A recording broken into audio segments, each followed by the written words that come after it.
Before that turning point, Judith and Rick's relationship was strong, built on admiration and shared dreams. They met 15 years ago, fresh out of Rutgers University, and quickly bonded at a friend's party. After 2 years of dating, they moved in together and later married. They built a stable home and had 2 sons, Will and Robert, whom they raised with love.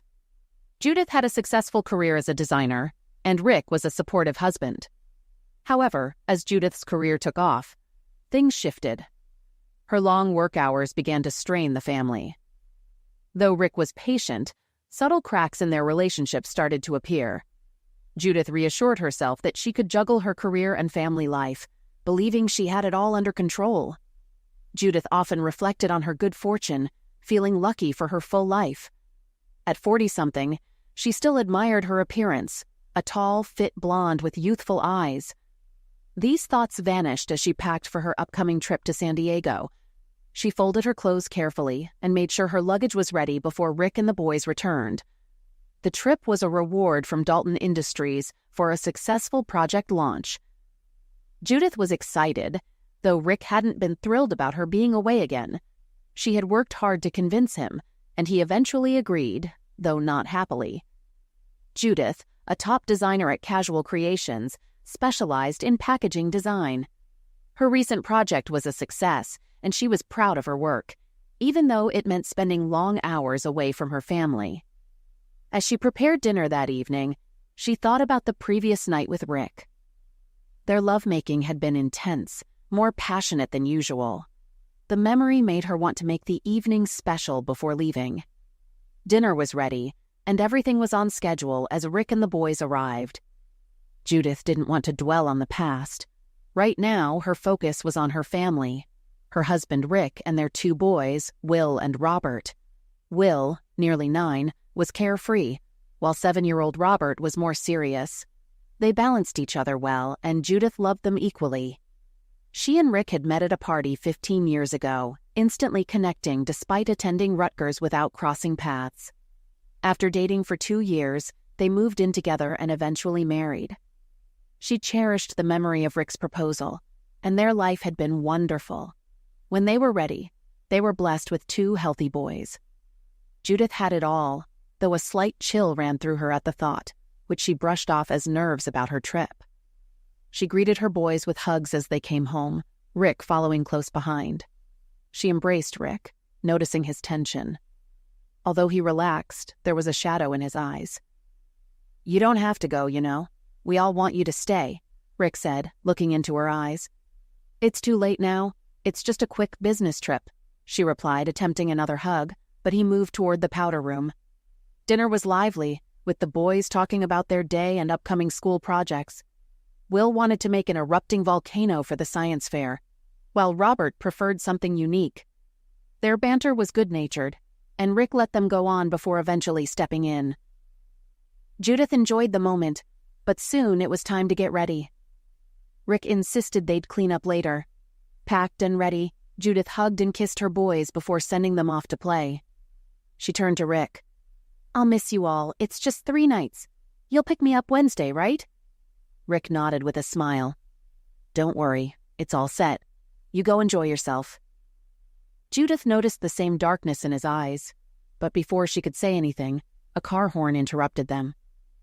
"That's Rachel. I'd better go," she said, giving Rick a quick hug and kiss before grabbing her bag and heading out the door. She glanced back, but Rick had already gone inside. Feeling uneasy, she told herself it was just her imagination.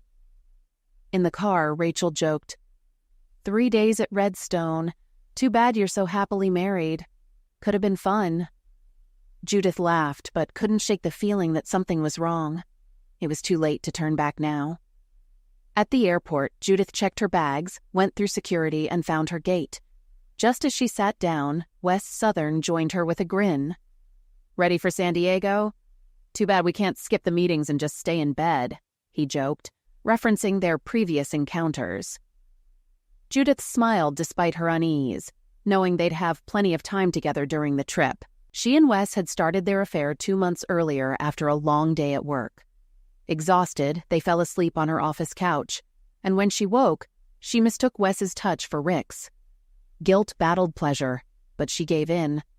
What began as a one-time encounter soon became more frequent, though they kept it casual and secret, using protection to avoid complications. Over time, her guilt faded, and she resumed closeness with Rick, though something still felt off. Judith convinced herself the affair wasn't serious and that it didn't affect her marriage. This trip, although it gave her time alone with Wes, still felt work-related and not like a full-blown affair. She rationalized that everything would return to normal afterward, and she would refocus on Rick. In San Diego, after checking in, Judith called home and spoke to her boys for an hour. But when she asked for Rick, they said he was upstairs and quickly hung up. She was confused. Why had Rick been so quick to get rid of her? Could he suspect something? She brushed off the thought, assuming it was just guilt, and met Wes for dinner. After dinner, they headed to her room, eager to be together. The night was filled with passion, and they eventually fell asleep before dawn. But in the early morning, as Judith drifted between sleep and wakefulness, she felt a deep sense of loneliness and sadness. The intensity of it woke her, repeating, "No, no, no." Drenched in sweat, she got up and stood in the shower, trying to wash away the feeling. The 3 days flew by, with nights filled with sex between Judith and Wes. Though it had always been exciting due to the secrecy, it soon began to feel routine. The thrill faded, and by the end of the trip, they both agreed to end the affair on good terms. Judith was eager to return home to Rick and the boys, but she hadn't been able to reach them the last 2 nights. Her calls went unanswered, with only the answering machine picking up. At the airport, she tried calling Rick's office, but there was no answer, so she left a reminder about picking her up. She boarded the plane and quickly fell asleep, despite Wes's joking comment about joining the Mile High Club. When they landed at Kennedy, Wes stayed behind as Judith headed to baggage claim, expecting Rick to be there, but instead of Rick, she saw a man holding a sign with her name. He explained he was sent to pick her up and take her home. Assuming Rick was just busy, Judith agreed and got into the limo. She called Rick's phone again, but only got his voicemail. Now she was starting to worry. The drive seemed endless, and all her attempts to contact Rick failed. When they finally reached her house, it looked dark and deserted. Before she could get out, the driver handed her an envelope with her name on it in Rick's handwriting. Feeling panicked, she grabbed her bag and rushed inside. The house was quiet with only a few lights on. She searched every room, but no one was home. Upstairs in their bedroom, everything seemed normal until she noticed Rick's closet door was open, something he never left that way. When she looked closer, she realized all of his clothes were gone. Rick had left. Feeling sick to her stomach, Judith slowly walked into her boys' room. The beds were made, but their computers, favorite posters, and clothes were all gone. Panic rising, she ran downstairs searching for a note, then remembered the manila envelope. Grabbing it from the kitchen table, she tore it open and collapsed into a chair. Inside were photos, a report from Spaulding Investigations, and a document titled Decree for Dissolution of Marriage. Judith screamed. Overwhelmed by grief, she cried uncontrollably, pleading for another chance, throwing dishes in her despair until she finally passed out. When she woke to the morning sunlight, she numbly gathered the papers she'd thrown across the room. The first thing she saw were the photos, incriminating shots of her and Wes. She rushed to the sink, her stomach turning, then returned to the table, pushing the rest of the pictures aside. The report detailed her affair, with dates, times, and photo references documenting her betrayal.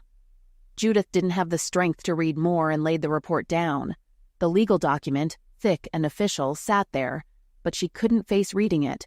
Instead, she opened the envelope with a note from Rick. The letter began, "Judith, by now you know the boys and I are gone. I took our clothes, some of the boys' important things, and my stuff from the den. We're in a small apartment for now until we divide our assets," Rick continued, explaining how he found out about the affair. One night, after she said she'd be working late, he brought her a milkshake, only to discover her with Wes in her office. He had watched briefly, then left with the milkshake, thankful the boys had stayed in the car. That night, he told her he had a headache, a night she likely wouldn't even remember. She remembered that night vividly. It was the first time she and Wes had slept together. Overcome with guilt, she had dreaded facing Rick. But when she got home, Rick said he wasn't feeling well, and she was relieved she didn't have to talk to him. She even said a small prayer of thanks. Rick's letter continued, explaining how he had hired a private investigator, hoping it was just a one-time mistake. But it wasn't. The investigator easily installed a camera in her office after Rick copied her key. Rick admitted he couldn't look at many of the photos, though she seemed to be enjoying herself with Wes. When Judith mentioned the business trip, Rick had already planned to move out while she was gone. He learned Wes was joining her, though she had lied about who would be there. Rick expressed his anger, feeling betrayed, not just by the affair, but by the deliberate deception. He could have forgiven a single mistake, but not a planned betrayal. Rick assured her his lawyer would contact her soon, and he hoped they could settle custody and visitation peacefully. Though he no longer loved her, he wanted the boys to stay in their home. He ended the letter by saying they had nothing more to discuss and that he was done with her. Judith now understood the fear and dread she had been feeling. It was her conscience trying to warn her. But it was too late. Rick was gone, and she had lost everything. Years passed, and Judith and Rick led separate lives, both achieving success in their careers. Judith owned her own company, having built it through hard work. Sitting in her office, she shuffled papers on her desk, trying to make a decision. She reminded herself she didn't need to please anyone but her client, yet she was struggling. She thought about how Rick had always been a great sounding board for her ideas. She picked up her 3 best concepts and murmured, "Let's see what he'd think of these." She started with the weakest one, imagining Rick's feedback, knowing it needed improvement. Then she moved on to the next. Still nothing. Damn, he was tough. That's why I always turned to him for advice. Okay, here's the last one. 2 people are holding hands, walking down the street, unaware of a speeding car heading toward them. The man says, "I got the papers from our Continental insurance agent today. We're covered for anything." In the background, the car swerves and hits a light pole instead. They walk away, oblivious to the danger. "Yeah, that's the best one. The client will like it. I'll have Clark start on it tomorrow. Tonight I'm too tired." I stood up, turned off the light, and saw Will in the doorway. He smiled sadly. "Talking to Dad again?" "Yeah, it helps," I said. And it did. Talking to Rick always made things clearer. "What are you doing up? You have school tomorrow?" "Just getting water. I'm not missing the final game tomorrow." "Neither am I. We'll be behind the bench cheering you on." He smiled and walked off to bed. Tomorrow was the final basketball game, and if Will's team won, they'd go to the state quarterfinals. It was a long shot, but Will, a starting guard and senior, was hopeful. He was tall, strong, and had the talent for a scholarship. He was his father's son. I followed him to the kitchen, watching him finish his water before waving goodnight. I sat down, not ready for bed. Will was smart, not as brilliant as Robert, but still sharp. He had heard me talking to Rick again, and while he accepted it, Robert hated it. Rick and I divorced after 15 years of marriage, and today marked 8 years since it became official. It was my fault, and I had told the boys when they were old enough. Will took it hard, but eventually forgave me. Robert took longer.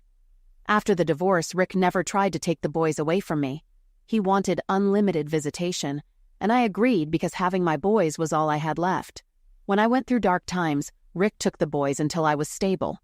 They supported me, likely with Rick's help, and were the reason I kept going. As they grew older, they spent more time at home and less with Rick, who was busy with work. I let them have their freedom, and they became strong, confident young men. Rick and I rarely spoke except about the boys. Financially, we were both stable, so there were no issues with alimony or child support. Over the years, we found a way to cooperate and support each other when needed. It was a peaceful, comfortable arrangement. After several hard years, I don't think Rick ever forgave me, but at least he no longer seemed to hate me. That was a relief. I still talked to him in my mind because I never stopped loving him or relying on his advice. Even though he wasn't there, I could imagine our conversations clearly, and it always helped. It kept me sane, especially during the dark times after our divorce when I almost drowned in depression. Rick was cold for the first 2 years after the divorce. He wouldn't speak to me or let me explain, though I wasn't even sure why I did what I did. His lawyer handled everything, and when I resisted, Rick threatened to change the divorce terms and take the boys. I gave in and signed what he wanted. After the divorce, I spiraled. I threw myself into my job, the only thing I had besides my boys. Though Wes was still around, we had no contact by mutual agreement, but he bragged about our affair, which hurt my reputation at work. People saw me differently, and I became isolated. One night, a colleague asked me out. I initially refused, but then accepted, thinking it might help me move on. I drank too much, and we ended up at his place. The sex was rough and quick, leaving me feeling empty, but I convinced myself I didn't need Rick. Over the next few weeks, I went on more dates, but they all ended the same, unsatisfying and leaving me feeling used. One night, I woke up on the floor of my living room, disheveled and alone, with only vague memories of the evening. I couldn't remember who I had been with, but I knew I had hit rock bottom. That night, I realized how far I'd fallen. Shame and disgust washed over me, and I questioned what I had become. Thankfully, my boys were with their father that weekend, sparing them from seeing me at my lowest. Eventually, I calmed down enough to clean up and make some important decisions. I found an old phone book in Rick's office and scheduled a doctor's appointment. I also resigned from my job, knowing I had to move forward. My sons kept me going, but I was alone most days while they were in school. I came close to doing something reckless more than once, but I didn't, which was a miracle. Before I lost everything, I saw a therapist, Cheryl Hopkins, recommended by my doctor. She put me on medication and helped me slowly regain control of my life. At first, I barely held on, but over time, I fought my way back. Through therapy, I realized that even though I had everything, a successful career, 2 wonderful boys, and a loving husband, it wasn't enough for me. I didn't know why, but I went looking for something more. That's how my affair with Wes began. He was attractive and flirtatious, and I responded. The thrill of the forbidden outweighed the guilt, and we started an affair that lasted 3 months, culminating in the San Diego trip. But it cost me my marriage. I continued working, but my reputation had suffered. Wes had talked about our affair, and I became known more for that than my professional skills. Though I had the option of claiming sexual discrimination, I chose not to stir trouble as long as they left me alone. I also made poor decisions by dating men who took advantage of my vulnerability. These meaningless encounters left me feeling empty, and I eventually realized I had hit rock bottom. That's when I called my doctor and began the long climb out of my depression, with Cheryl's relentless support. It took 2 years, but I finally recovered, though I still check in with her occasionally. I quit my job and left that chapter behind, but I needed to work for my own sanity. Rick had left me the house and enough financial support, but I wanted to build something new. So I started my own business, J. Proctor Packaging Concepts, from home. I used some equity from the house to get a loan and bought the necessary equipment: a high-performance computer, color copier, drafting board, and tools for graphic design and packaging. With that, I began rebuilding my life. At the time, Will had just turned 13, and Robert was 11. They helped a lot, giving me time to work in the evenings while they entertained themselves. It was a good setup. We compromised. I took them to their games, and they gave me quiet time to focus on my business. They understood what I was trying to do, and we worked as a team. It was a great period in my life as I started gaining clients. At first, I got a few referrals from former colleagues. I lost the first 2 accounts but secured the third, and my business began to grow. As it expanded, I hired a small team to handle calls, drafts, and sales. I had a small office built behind the house, which worked perfectly. Over the next 2 years, my business grew steadily, and I became financially successful, paying off my loans. Fast forward a few more years. Will was 17, Robert was almost 16, and I had turned 48. My business was thriving with 12 employees, and I kept it small, focusing on clients who wanted top-quality work. I was financially secure, and the boys had everything they needed. I didn't rely on Rick much anymore, and he agreed to put his support payments into a college fund for the boys. Will was likely to get a basketball scholarship to Ohio State, and Robert, being academically gifted, would easily secure one too. Both boys were popular. Will had a serious girlfriend, and Robert was starting to date as well. My business success brought social connections, and I was well known in the community, often invited to important events. But one thing was missing. I didn't date. Since crawling out of the emotional hole I had fallen into, I hadn't cared about any man. I had plenty of offers from wealthy single men, but I wasn't interested. I only cared about one man, Rick. When Rick left me, it was dramatic. He packed up and moved out while I was on a 3-day trip with Wes. I told Rick it was for business, which was true, but I didn't mention Wes. Rick already knew, though. He had everything documented. I foolishly believed I could keep the affair hidden, thinking consequences were for others. Ironically, during that trip, I realized I was done with cheating. I thought about Rick the whole time I was with Wes. By the end of the trip, I had recommitted to my marriage. But when I returned, Rick had already left, leaving behind photos, divorce papers, and a blunt letter saying we were finished. I deserved it. That triggered my depression, which took 2 years to overcome. Then I spent another 5 years building my business. Despite the divorce, I still considered myself married, holding on to the promise I made to myself on the plane ride back from San Diego, to rededicate myself to Rick. Even though it was too late, my pride wouldn't let me break that promise.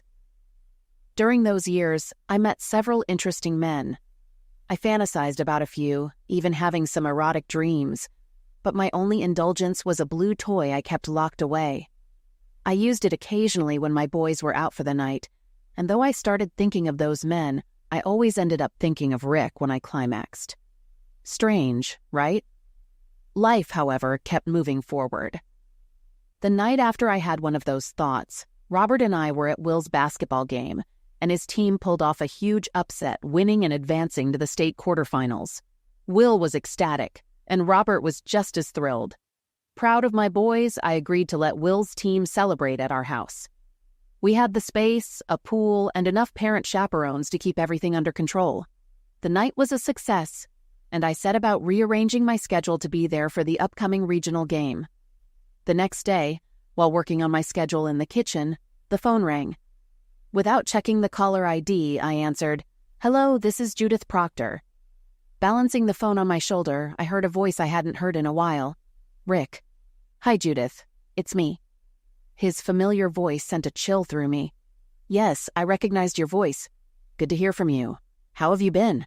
I replied. "Good. I was wondering about the regional game schedule. I want to see Will play, but don't know the details." "I'm just planning that now," I said. "The game is next Saturday in Columbus. Robert and I are driving down Friday night. We've got tickets, including one for you." "Could we get together for dinner?" Rick asked, surprising me. "The 4 of us before the game? I'd also like to sit with you and Robert during the game." Dinner together? We hadn't done that in the 8 years since our divorce. We were civil for the boys, but never spent time as a family. "Sure, that would be great," I replied, still processing the unexpected invitation. Will would love to see us together. I told him we were staying at the Madison Hotel, while the other families had rooms at the Marriott Courtyard. Rick was listed under Will's family, so booking a room would be easy. As I hung up, I couldn't help but wonder why he wanted to have dinner with us. Was it something new? Was he engaged? Or was there another reason for this sudden change? Rick mentioned he liked the idea of staying at the hotel and might book a room there. I said goodbye, still in shock from the call, and hoped I hadn't missed anything important. I pushed my emotions aside and finished my scheduling, which now felt even more significant. After all, I was going to have dinner with my ex-husband. The ex part didn't matter much to me. I didn't mention the dinner to Will or Robert until right before we left. Will had already spoken to Rick, knowing he planned to attend the game and spend time with them, but said nothing about us eating together. The night before the trip, I made sure the boys were packed and then called them to the kitchen for apple pie, something they both loved.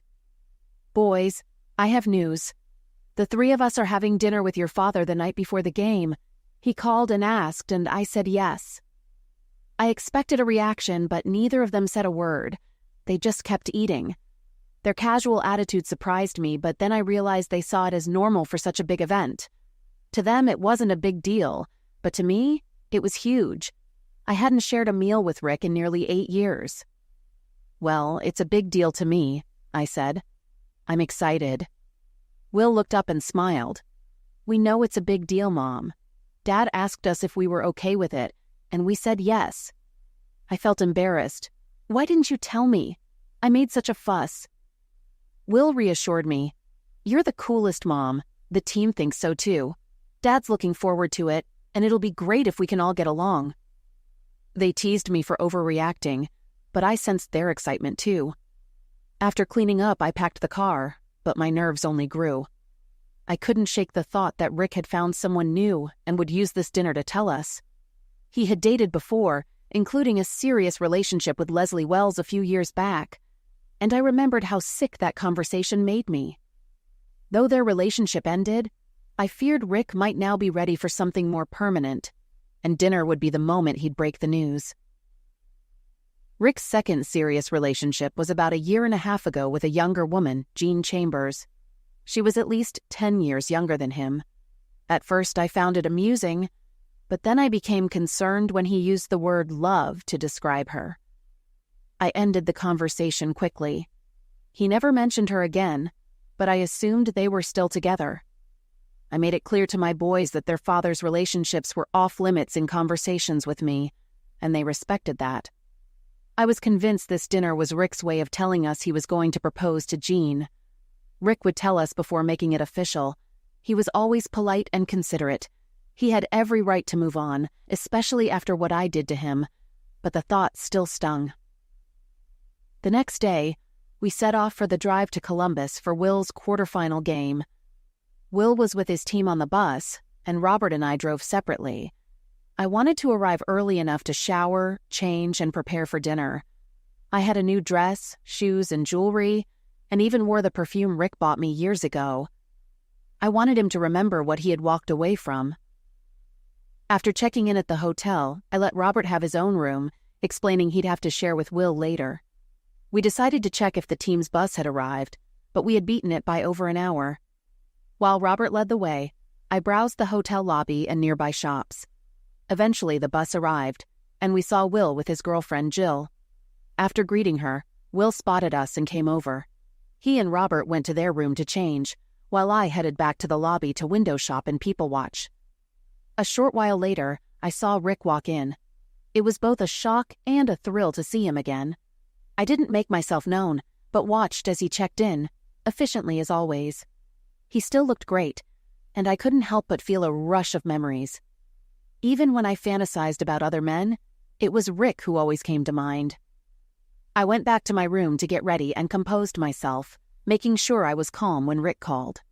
After finishing my hair and makeup, I checked on the boys. They were talking about the game, full of excitement.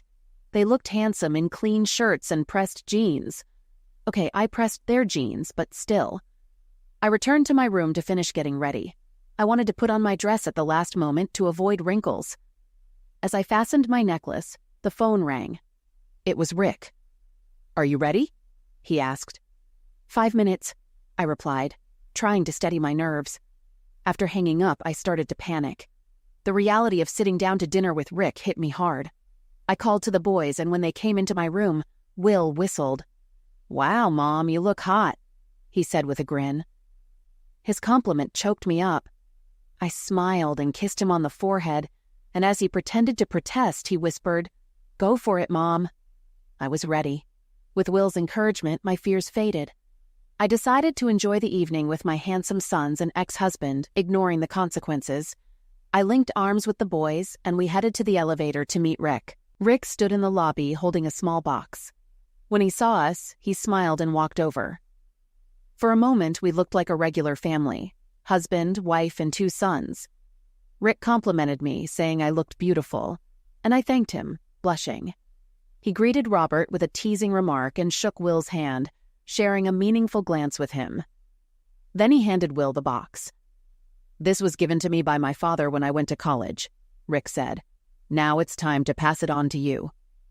Will hesitated, then opened the box to reveal a gold pocket watch, intricately engraved. He admired it, clearly moved by the gesture. Robert was excited too, showing no jealousy. I felt a surge of pride in my boys, and a tear welled up in my eye, which I quickly wiped away. "Shall we sit down?" I said, trying to keep things light. Rick, understanding, gently took my arm, and we were seated in the restaurant. Rick sat next to me while Will and Robert sat across, both grinning. Dinner was fun. The boys devoured burgers and fries, while I had a salad and sandwich. Rick enjoyed a steak, and we all laughed and talked easily. For dessert, the boys had pie. Rick ordered sorbet, and I skipped. My dress was tight enough as it was. After dinner, the boys left to meet their curfew, leaving me alone with Rick for the first time in years. Surprisingly, I wasn't scared. I had already lost him long ago. Rick ordered coffee, and I nodded in agreement, wanting the evening to continue. We sat in comfortable silence, enjoying each other's company. I realized how much I had missed this connection. I wondered why we couldn't have parted as friends, but I knew the answer. The pain I had caused him was too deep to easily forgive. The waiter brought our coffee, pouring it for us before stepping away. Now we were truly alone. I wasn't sure what to say and wondered if I should be the one to start. After all, wasn't this the conversation I had wanted for so long but never had? Should I take the chance now and say the things I'd kept bottled up? Just as I worked up the nerve to speak, Rick turned to me. "Judith, can I ask you something? Just a few things that have been on my mind for a while, if that's okay." I was relieved that he started the conversation. "Of course, Rick. Anything. Just ask." He hesitated, then asked, "Is it true you talk to me as if I'm there? As if I'm actually with you?" That's what he wanted to ask? God, I'd prayed for this opportunity. "Yes, it's true," I admitted. "I've always done that, ever since I started the business. I valued your advice so much that, when you weren't around, I pretended you were. I knew you so well that I could imagine what you'd say, so I filled in for you. You have no idea how much you've helped me." Rick looked at me, surprised. "Why didn't you just call me for advice? Wouldn't that have made more sense?" "Rick, you made it clear you wanted nothing to do with me. We both know why. So why would I call you for advice?" I asked, holding his gaze. He nodded in understanding and looked away. For a moment, I thought I'd been too blunt, but then he turned back to me. "You never date," Rick said suddenly. "Why is that? I know things didn't work out after the divorce, but you're still beautiful and successful. I know plenty of men would love to go out with you. Why haven't you dated?" It was the question I'd expected, and I was ready for it. I took a deep breath and decided to be honest. What did I have to lose? I made a mistake 8 years ago, and I paid the price for it. I had no choice but to pay it, and I have. But after working with Cheryl Hopkins, my therapist, I realized there was only one man for me, and that man was you. I saw him about to object, so I quickly added, "Before you say anything, you need to understand. I made that promise on the flight home from San Diego. Wes and I had already ended our affair. I was ready to recommit to our marriage and to you. I realize now how naive that was, to think I could just walk back into your life after what I'd done. But nothing I did then was reasonable or fair. I know that now. I screwed up, Rick. It was all my fault. I take full responsibility." I watched Rick process what I was saying. Taking another deep breath, I continued. "After the divorce, I promised myself I'd be the perfect wife for you, even though I knew I couldn't be with you anymore. I've kept that promise, Rick. Even though we're divorced, I've stayed faithful. Dating someone else would feel like cheating on you. And I can't do that. I won't do that." Rick looked confused, unsure of what to say. I smiled gently and, after a few moments of silence, added, "And I'll tell you something the boys don't know. Sometimes I think of, well, let's just say inappropriate things I'd like to do with other men. But guess who I always end up with in my dreams?" Rick still looked puzzled, so I waited a few seconds before revealing the truth. "You, Rick. Even in my dreams, I can't cheat on you." I may imagine other men at first, but you're always the one I end up with." Watching his expression, I couldn't help but laugh. It was too funny. He had no idea how to respond, and for the first time in 8 years, I had the upper hand. God, how good it felt to say something serious, funny, and absurd to my ex-husband without any fighting or drama. It was just fun, and I realized I was enjoying myself. "You don't have to say anything," I said. "I just wanted to tell you the truth, whether you believe it or not. I know my credibility isn't exactly your top priority." Rick shook his head, still unsure how to take it or what to say. "I'm not sure I understand what you're saying, but that's fine. One more question if you don't mind. What are your plans for the future? If you don't date and won't date anyone else, do you plan to stay single for the rest of your life? I can't believe that's what you want." Yes. There wasn't anything else to say. That was my choice, and I made it 6 years ago, after I emerged from that dark place. I explained it to Cheryl, and she accepted it as a reasonable decision. I had my reasons, and she knew them, so she never tried to change my mind. Rick looked at me, his eyes locked on mine. I met his gaze, my confidence in my own life and decisions giving me the strength to stand firm.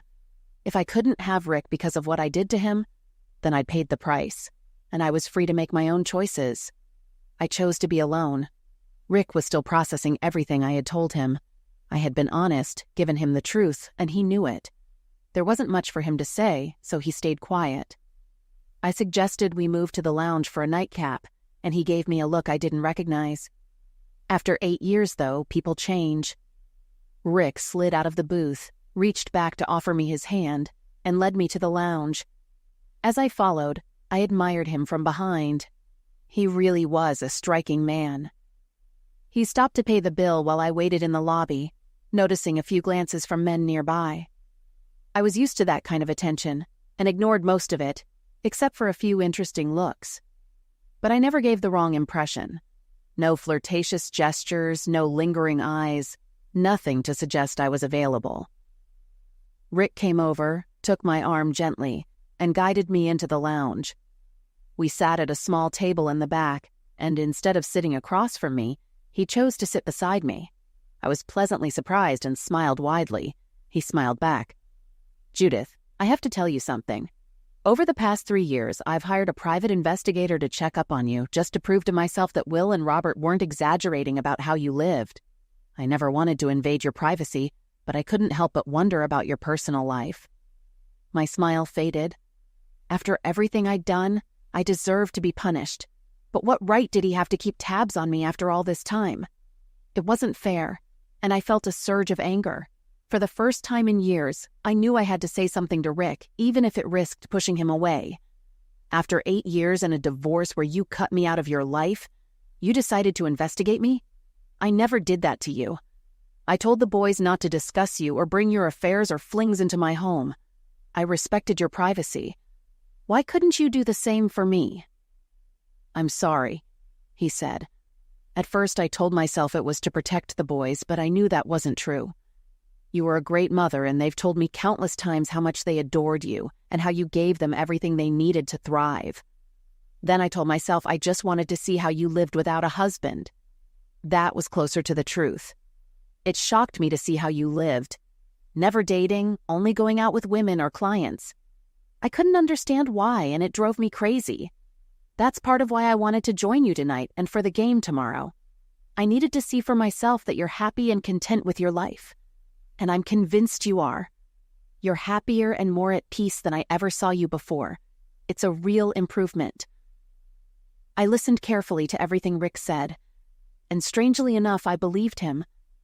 The Rick I knew wouldn't invade my privacy without a reason. This was his way, and I understood him. He was still looking out for me, and for our sons, of course. Well, I guess you had your reasons, but I would have appreciated it more if you had just asked me. We talked from time to time. You could have asked. Would you have answered me? Honestly? Yes, Rick, I would have. This is who I am now, the person I became 5 years ago. I'm not the same woman who cheated on you, the one you shattered. I know who I am now, and I know what I did. I've paid the price. What's the saying? Do the crime, Do the time. Well, I did the crime, and the time afterward was hell. For 3 years, I lived in darkness. First the divorce, then the fallout, the depression, the downfall. But I picked myself up and moved on. So yes, I would have told you everything. I would have welcomed the chance to explain why I did what I did. I prayed for the chance to say 2 things to you, Rick. Just 2 simple things. You were never at fault for any of it, and I'm so sorry for what I did. Rick listened intently, and when I finished, his eyes widened. I could see a glassiness in them, as if he was fighting back tears. Rick was a proud, strong man, and I knew how hard it was for him to let me see him like this. So, like any loving wife would do, I stood and excused myself to the ladies' room. I moved quickly to protect myself from breaking down in front of him. Once inside, I let myself go. I cried to release the tension, and when I finished, I was done. I had said what needed to be said. I was proud of myself, and I felt like a weight had been lifted from my shoulders. Those simple words had been incredibly powerful. I rinsed my face with water, reapplied my lipstick, and put a few drops in my eyes to hide the redness. I looked at my reflection. Yes, I was ready to go back. When I returned to the table, Rick was sitting with his hands folded in front of him. He looked up as I approached and greeted me with a huge smile, a look of pride. Proud to be with me. Be still, my heart. Silly girl. He stood like the gentleman he always was, and waited until I sat down. Then he surprised me by saying, "Thank you for giving me time to compose myself. You always did know me better than I knew myself." "I did," I replied, "but that's because I loved you so much. It came naturally. It still does, Rick. I still love you, you know." I nearly tensed, preparing for his reaction. I was ready for anything: anger, pain, disgust, surprise, even embarrassment. Any of those would make sense from someone I'd hurt as deeply as I hurt Rick. I was prepared for the worst. What he said next completely surprised me. "I believe you, Judith. I really do believe you love me now, and that you loved me then. I never doubted that. My actions weren't because I thought you loved Wes more than me. I divorced you because your betrayal hurt so badly that I couldn't find a way forward with you. And I tried. I really tried. When I found out what you were doing, I asked myself if I could forgive and forget. I was almost ready to accept it as a mistake we could move past. Then you lied about the San Diego trip and who you were going with. That's when I knew my love wasn't enough. I had no choice." As I listened, my heart broke. Not for me, but for him. His voice softened as he continued, "You might not believe me, but walking away was the hardest decision I ever made, because like you, I never stopped loving you. Even knowing what you did, I couldn't stop loving you. I just couldn't forgive you. And I knew I'd never forget." "Rick, please, let's not go there. I understand, and I don't blame you for not forgiving me. I know what I did, and I carry that shame. You've been fair with me, always cooperative when it came to our sons. You've never thrown my mistakes in my face. All I can say is thank you for giving me this time to say what I needed to. It's a gift I'll always cherish. Thank you." Rick looked at me with that unfamiliar expression again. I didn't fully understand it, but it wasn't anger or resentment, so I was grateful. I felt good, like maybe we could become friends again. I wanted to steer the conversation to safer ground. "Tell me about Jean Chambers. Last I heard she was heading towards Sirius. Is she about to become the next Mrs. Proctor?" My stomach flipped at the mention of her, but I thought if I brought it up, he'd feel comfortable mentioning his future plans. His expression shifted to surprise. Maybe he hadn't planned to talk about her. Maybe it was still too soon. He shook his head and said, "I haven't seen Jean in almost 2 years. Surprised you even remembered her." "Really? You mentioned once that you thought you might actually love her. I assumed marriage was in the cards." "I was smitten at the time. She was young, ambitious, and I thought I could keep up. Boy, was I wrong. We broke up not long after." "I said I'm not seeing anyone now. Haven't been with anyone since her." "But why?" I couldn't help asking. "You're still as attractive as ever, and you have everything a woman would want. You're successful, good-looking, great in bed, and well off. What's stopping you?" "I just haven't found anyone who satisfies me completely. The women I've dated were either too pushy, not assertive enough, bad in bed, or just looking for someone to take care of them. None of them had what I needed. He paused, then looked at me seriously. There was one who had it all, but it didn't work out. I took the bait, eager to hear more. This was my Rick. Even if what he said hurt me, it was wonderful to just sit here and talk with him. Why didn't it work out? Was she foolish enough to let you slip away? Who was this crazy woman? It was you. And yes, she was foolish. She pushed me away. It's too bad because she was perfect for me. My breath came in shallow gasps. This was it. My chance for something I had given up hope on ever having again. If I didn't take the risk now, I would regret it forever. I might crash and burn, but I'd go down fighting. Heart in hand, I went for it. Maybe she learned her lesson, Rick. Maybe she's smarter now and knows what she'd have with a man like you. Maybe she's ready for you now, ready for a life together with all that comes with it. I'm sure she wouldn't make the same mistakes again. Do you think that's possible? Could she be different this time? Why wouldn't she make the same mistakes again? He asked quietly. I don't think I could take that kind of pain again. It hurt too much the first time. I think she'd rather die than make those mistakes again. She knows how much pain she caused those she loved. I think she'd die before doing that again. In fact, I know she would. I know it with all my heart. Rick looked at me and I held my breath. Could he forgive me? Had time softened his heart enough to dull the pain I caused him, allowing him to love me again? I looked into his eyes, holding his gaze, hoping the person I had become would be clear if he looked closely enough. He said nothing but reached for my hand. I gave it to him, still holding my breath. If he didn't speak soon, I felt like I would burst. This night had taken a turn I never expected. He had gone all the way back, offering a chance I thought was lost forever, and I wasn't sure I could hold on much longer without screaming. I believe you because I want to believe you, Judith. I have to believe you if I want to be happy. I haven't been happy in the last 8 years. I've tried to forget you and move on, but that's been a failure. None of those women were you. That's who I was searching for. I finally realized that there's only ever been one woman for me. My heart soared at his words. But then he paused and his tone shifted. But Judith, the only thing I can say today is that I forgive you. I forgive you for destroying my family and my marriage. I've tried to move on for years, but I couldn't. Something was always holding me back. Now I realize it was my anger. I'm letting it go. I don't have any emotions left that tie me to you.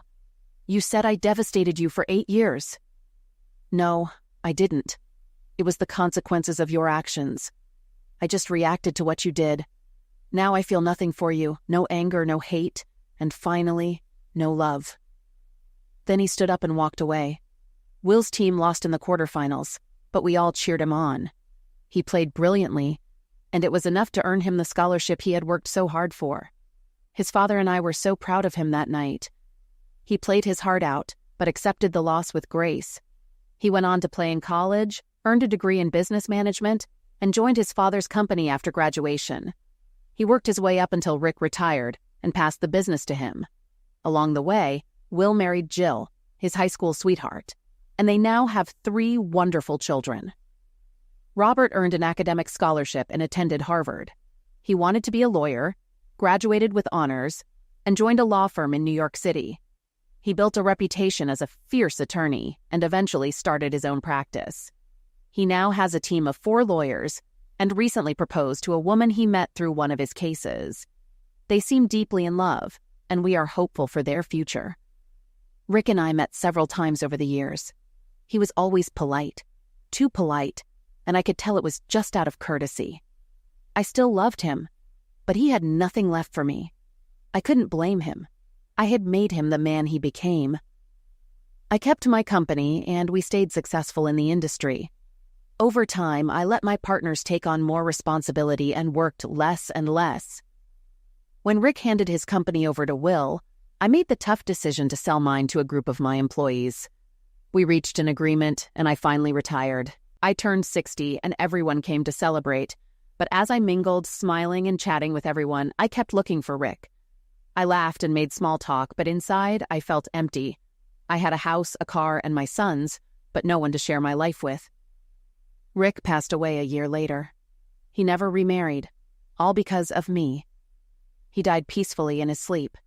I saw him in the casket, white-haired, clean-shaven, and still handsome. Although he left me emotionally long ago, this time he was gone for good. I still visit his grave. I sit there, but I have no words for him. All I'm left with are regrets, wishing I had made different choices. But all I can do now is regret.